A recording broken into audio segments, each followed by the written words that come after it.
Hey there, health lovers. Welcome to The Scoop, where we serve you straight nutrition talk, one scoop at a time. I'm Rachel. I'm a dietitian. I'm a wife. I'm a mom of 2 busy boys, and I am a big fan of making small, healthy changes that can lead to big results. So grab your coffee, your water bottle, or even your afternoon snack and settle in. We're about to dive into today's scoop. And trust me, these simple tips are going to make healthy living feel a whole lot easier. Let's get started. Any and all opinions and views shared by hosts and guests on this podcast are the speaker's own and do not represent the views of Live It Up or its affiliates or parent company.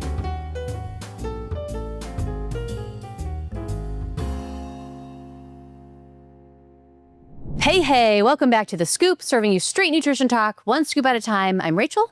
I'm a registered dietitian and nutrition expert, and today we are talking about how to stay full for longer. Before we get into the nitty-gritty of what to eat, let's talk about hunger and fullness. So hunger and fullness are sensations that let us know when to eat and when to stop eating.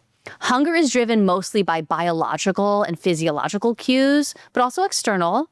So it's regulated by hormones, blood glucose levels, the environment inputs like smelling or seeing something delicious or watching other people eat. That makes you hungry. There are also emotional inputs like being bored or stressed or sad. So there are a lot of things that can actually make your hunger occur. It's not always because you need food. Satiety is driven mostly by expansion of the stomach, which causes us to feel full, as well as different hormones. So even though our brain receives signals from the body telling it when it's hungry, when it's time to eat, as well as when it's full, time to stop, most people have become very good at ignoring those signals. All right, where's that turkey? We let our external cues be the primary driver now of how much we eat. So for example, we go to a restaurant, they give us way too much food, but we often eat most of it, even when we're overly full, because that's what's in front of us. So we consider that our portion size. Or we're paying attention to other things like social connections or watching other people continue to eat, which helps us keep going even beyond our own feelings of fullness and satisfaction. So one of the first things I have clients do is to start cluing back in to their own hunger and fullness cues, slowing down a little, being more mindful before, during, and after their meal.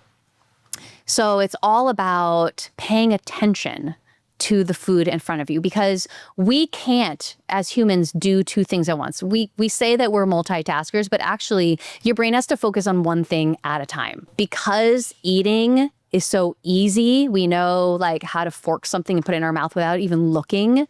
That becomes the thing we do on automatic while we are writing an email or reading a book or watching social media. So we're actually not paying attention to how much food we've eaten. We're not paying attention to those hunger or satiety cues. So we're just going off a rote and, likely having more than what we need. So I actually find the hunger and awareness scale extremely helpful in relearning your body's eating cues. It assigns numbers to your different sensations of hunger and fullness. So 1 is starving and 10 is stuffed. You want to start eating by a 3 on the scale, which is a little hungry. Hunger pains begin and your stomach is feeling a little empty. And then stop eating somewhere around a 7, which is slightly full, quite satisfied, but not uncomfortable. And this is before you're overfull, which is the level when you think, gee, I think I could have eaten a little less. So you always want to stop at right before you're full, because that's your stomach. It takes time for your stomach to tell your brain that it's full, and we eat too fast for those signals to make their way to our brain. So you want to stop when you're just feeling satisfied. The other thing that's important to help with feeling more satisfied and preventing overeating is starting to adjust what you eat so that you're more satisfied without eating more calories than what your body needs. So to do this, we're going to talk macros. Getting enough protein at your meals helps you feel more satisfied, helps you stay satiated for longer, helps preserve muscle mass, helps prevent your blood sugar and insulin from going up too high after a meal. So while everyone has individual goals and your protein needs change depending on your age, your gender, your level of exercise, a lot of factors. Most researchers recommend an average of 30 to 40 grams of protein per meal. Now, this is going to be low for some people. So remember, you might need more than this, especially if you're aiming to gain weight or build muscle mass. But you don't want to be less than this amount unless you're a child, and then that is too much for you. What is 30 grams of protein? What does that look like? 4 ounces of chicken or 4 ounces of ground beef, 6 ounces of canned tuna, 1 cup of cottage cheese, 1.5 cups of like a Greek yogurt, 1.5 cups of cooked tofu, 1.5 cups of beans. That's all 30 grams of protein. I want you to just be aware. Protein at every meal is not only going to help with satiety, but also muscle maintenance. There are a lot of benefits to making sure you're getting the appropriate amount of protein. The next one we're going to talk about is fiber. Fiber is the second most critical macro when it comes to feeling satisfied with your meal. Fiber is found in plant foods, things like vegetables and fruits, whole grains, beans, nuts, and seeds. But for a meal, you want to get most of your fiber from vegetables, because I tell you that all the time, right? These are high in fiber, high in nutrients, high in water, but low in calories. So they will help to expand your stomach, give you the sensation of fullness without taking in too many calories. Your fullness is based on volume, not calories. Your body has no idea about calorie levels in foods and drink. It just doesn't know, which is why it's so easy to get too much from what we're drinking. Or when we're eating really calorie-dense foods, they're not filling us up, but we're getting a ton of calories. When we are full, we've eaten about 4 to 6 cups. That's what studies have shown. About the human stomach can hold about 4 to 6 cups of volume at a time, the average stomach. This is at your absolute fullest. Don't try to aim for these actual volumes, okay? Like it's going to be probably too much food. But let me give you an example of calorie density and fullness. So we're the same fullness, whether we eat 4 cups of broccoli or 4 cups of rice, same fullness. But 4 cups of cooked broccoli has about 200 calories. 4 cups of cooked rice is a little under 1,000 calories, but you're the same fullness. That's how I want you to think about your meal. Make sure that a lot of your meal consists of high nutrient, high water volume, high fiber foods that are low in calories to help you get the nutrients you need without overeating.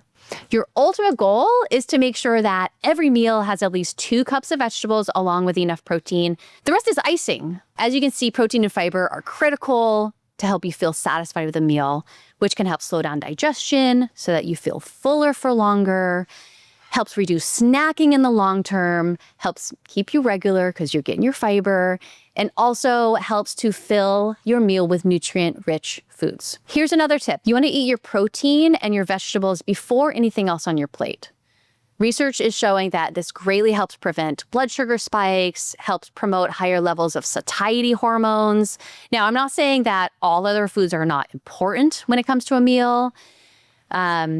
You've heard me say it time and again that all foods for all major categories are important so that you're giving your body all the micronutrients it needs for optimal health. But eat your protein and fiber first, and then enjoy the rest. And of course, use some healthy fats when you're cooking, so that you have a well-rounded meal. Just make sure that if your goal is to stop snacking as much, maybe if your goal is weight loss, that you're thinking about what your meals consist of and that you don't have to be hungry. Hunger is the biggest detractor from goals. A lot of different dietary goals can be totally thrown out the window if you're hungry. So making sure that you're satisfied after a meal by eating enough fiber and protein can help you stop grazing throughout the day. And filling up on those fiber type of foods can also help you keep your meals at the amount that they need to be while also feeling satisfied after them and not always being constantly hungry. You know what comes next? What micro habits will you be setting? What resonates with you? What do you feel would make an impact on your meals? Do you need to make sure you're getting enough protein at each meal? Are your veggies lacking? Break it down into bite-sized, achievable goals so that you can make the progress you're striving for with your health.